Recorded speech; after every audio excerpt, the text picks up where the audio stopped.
سلام میکنم به تمام علاقمندان به زبان آلمانی. اسم من آریاز، اینجا چنل اکسپرس دویچه و ما توی این پلیلیست گراماتیک آلمانی رو به سریعترین و ساده ترین شکل ممکن با همدیگه به امید خدا تا انتها دوره میکنیم. توی این ویدیو میخوایم به بخش دیگه از مودال وربا بپردازیم. توی ویدیو قبلی ما مودال وربا رو یاد گرفتیم. توی این ویدیو میخوایم معانی دیگه ای از مودال وربا رو یاد بگیریم و به طور کلی با کنیوکتیو مودال وربا آشنا بشیم. اینجا اومده توضیح داده mit dem Konjunktiv 2 bestimmte Modalverben kann man ausdrücken wie sicher man sich ist. یعنی با کنیوکتیو مودال وربا شما میتونید نشون بدین به چیزی که میگین چقدر مطمئنین. حالا اومده گفته اگه کنته بیاد، کنن ما گفتیم کنیوکتیوش میشه کنتن، میگه اگه کنتن بیاد معنی فیلاشت میده، یعنی احتمالاً. اگه درفته بیاد یعنی واشاینلیش، و واشاینلیش درصد احتمالش از فیلاشت اگه 50-50 واشاینلیش مثلا 70%. واشاینلیش ist sie weggefahren. این میشه هم معنیش. اگه müssen بگیم که کنیوکتیو müssen میشه müssten، میشه sie müsste zu Hause sein. یعنی ما تقریبا مطمئنیم که طرف خونه است. این müssten رو دیدم که توی محیط کاری کسایی که کار میکنن توی آلمان، مخصوصا اگه بچه‌ای هستن که نگاه میکنن که توی آلمان کارمندن، توی محیط کاری وقتی شما میخواین درخواست کنین از یکی، یا وقتی مثلا auftraggeber هستین، وقتی میخواین یه کاری رو به یکی بسپارین، یا وقتی رئیستون برفرض باهاتون صحبت میکنه، خب رئیستون به شما میتونه بگه دقیقاً چی کار بکنید، ولی به شما هیچ وقت نمیگه sie müssen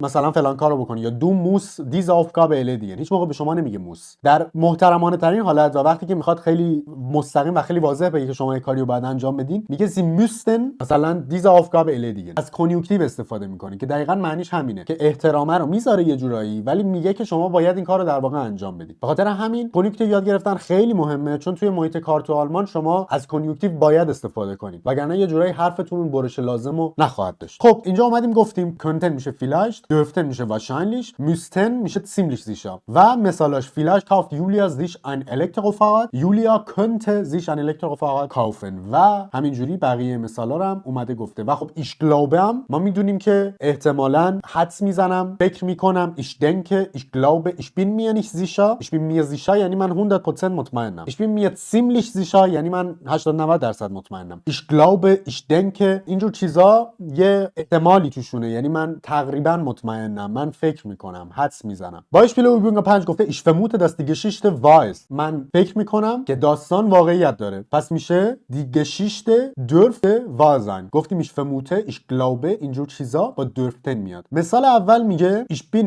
fast sicher یعنی من تقریبا مطمئنم dass Hatem bald anruft که حاتم زنگ میزنه به زودی. پس گفتیم fast sicher همون در واقع ziemlich sicher که اینجا داشتیمش، پس میشه Hatem müsste bald anrufen. این از این. جمله دوم wahrscheinlich kommen mehr als 100 Leute. wahrscheinlich کدوم بود؟ dürfen بود. پس میشه چی؟ mehr als، چون mehr اینجا اول جمله اومده باید بزرگ نوشته بشه، 100 Leute dürften kommen اینجوری. و خب باقی مثالا هم خودتون حل بکنین. ما زولن هم داریم، گفتیم توی ویدیو قبلی اشاره کردیم که زولن برای غات و امفلونگ استفاده میشه. توی ویدیو بعدی ما صرفاً فعل زولن رو با هم کار میکنیم و چند تا مثال بیشتر ازش حل میکنیم، چون خیلی مهمه. شما مثلا توی دانشگاه، توی محیط کارتون به دوستتون اگه میخواین پیشنهادی بدین، بعد از زولتن استفاده کنین و این قاعده میتالا رو با هم یاد میگیریم که شما به جز زولن چه قاعده میتالایی میتونین استفاده کنین وقتی به یه نفر میخواین پیشنهاد بدین ولی نمیخواین اصطلاحاً پوشی باشین، نمیخواین بگین که تو باید این کارو انجام بدی. مثلا تو فارسی میگیم من اگه جای تو باشم به عنوان مثال. اینا رو با هم دیگه یاد میگیریم. توی ویدیوهای بعدی میبینمتون.